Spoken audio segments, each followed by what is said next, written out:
Алейкум ассалам. Компост деген нәрсе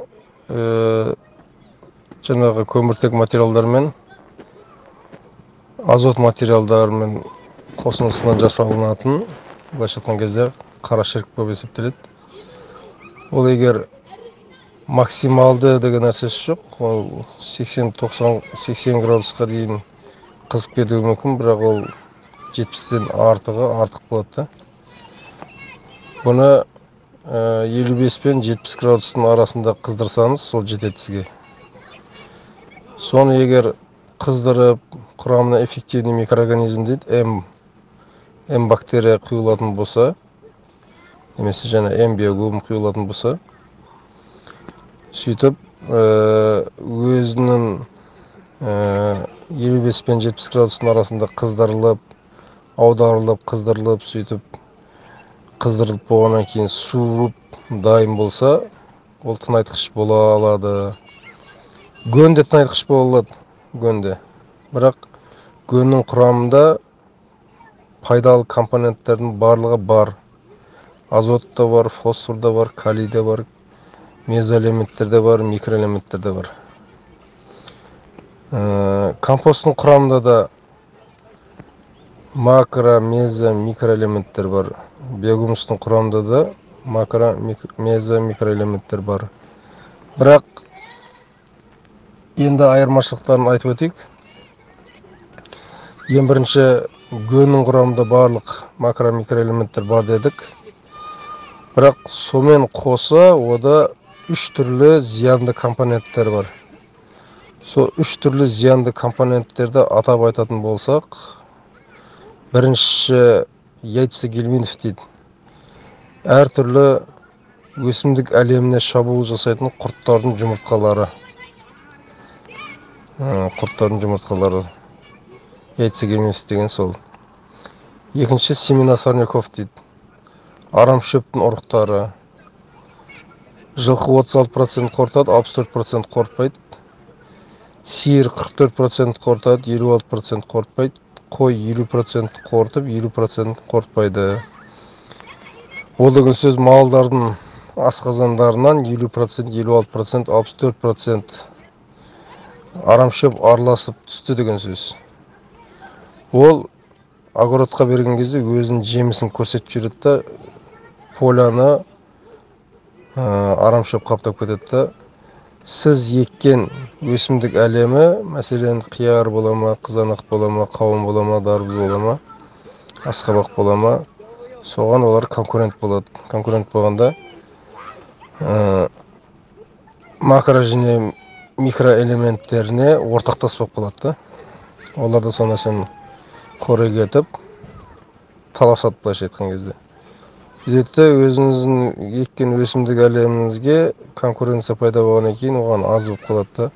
Сосын дополнительно беру керек болып қаласыз. Сол үшін шабықшыларды жалдап, жаңағы арам шөпті шауып жатады.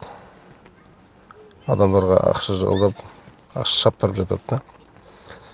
Сосын үшінші зиянды компоненті ол грибковое заболевание деп айтады, саңырауқұлақ аурулары.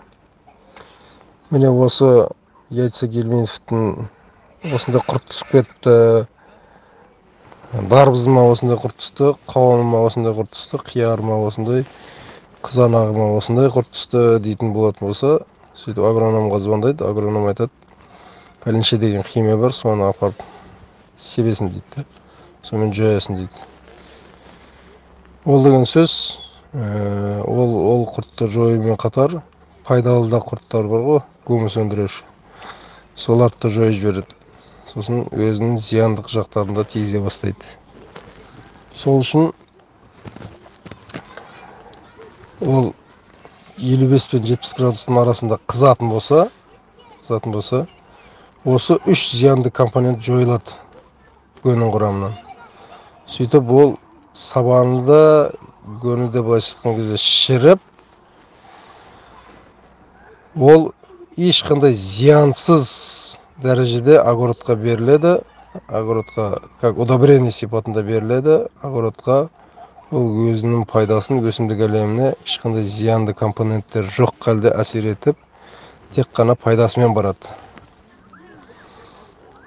Енді бұл екеуімен гөн мен компосттың айырмашылығы міне осындай.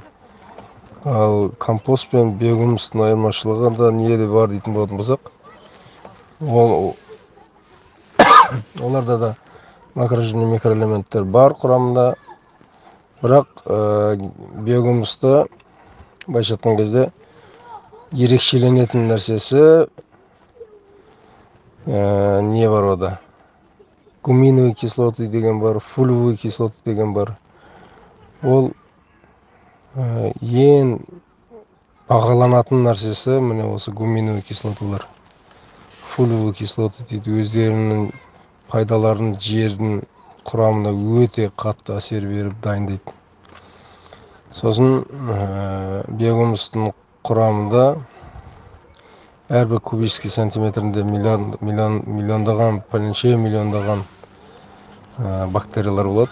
Сол бактериялар жердегі тура аспаздар секілді жердің құрамындағы макро және мезо микроэлементтер болатын болса, солардың барлығын ерітіп, судың құрамына қосып, өсімдік әлемінің тамырларына сіңгізіп отырушы аспаздық рөлді атқарады. Сөйтеді өсімдік әлемі иммунитеті толық болып, өсіп, өніп, мол жеміс беруіне себепші болады. Сондықтан бұл жерде ерекшеленетін басты мәселесі сол гуминовый кислота мен фуловый кислотасы бар, фитогормондар бар, ол жерде дамиды, жерді құнарлы ете беретін дәрежеге ие. Компостта берген кезде, компостта өз микроорганизмдермен бірге келеді, ол да сондай қызметті атқарады. Компост былайша айтқан кезде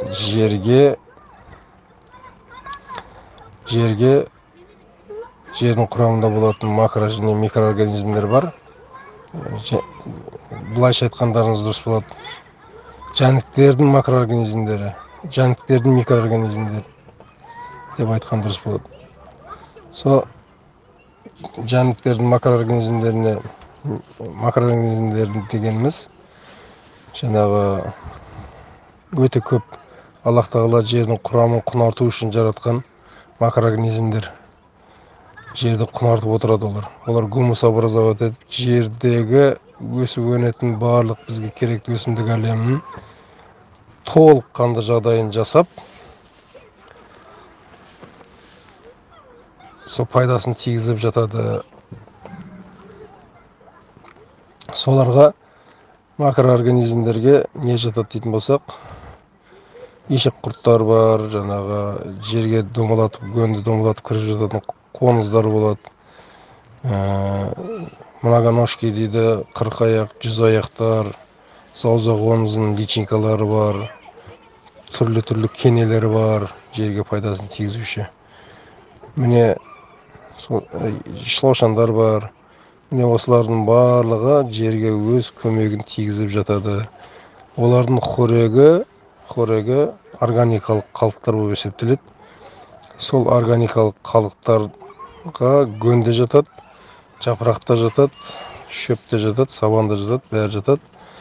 Бірақ компост болатын болса, ол сенімдірек болады. Арамшөп қаптатпайтын, яйца гельминтов әртүрлі құрттардың жұмыртқаларын алып келмейтін, сосын санырауғылақ ауруларын алып келмейтін дәрежедегі болады.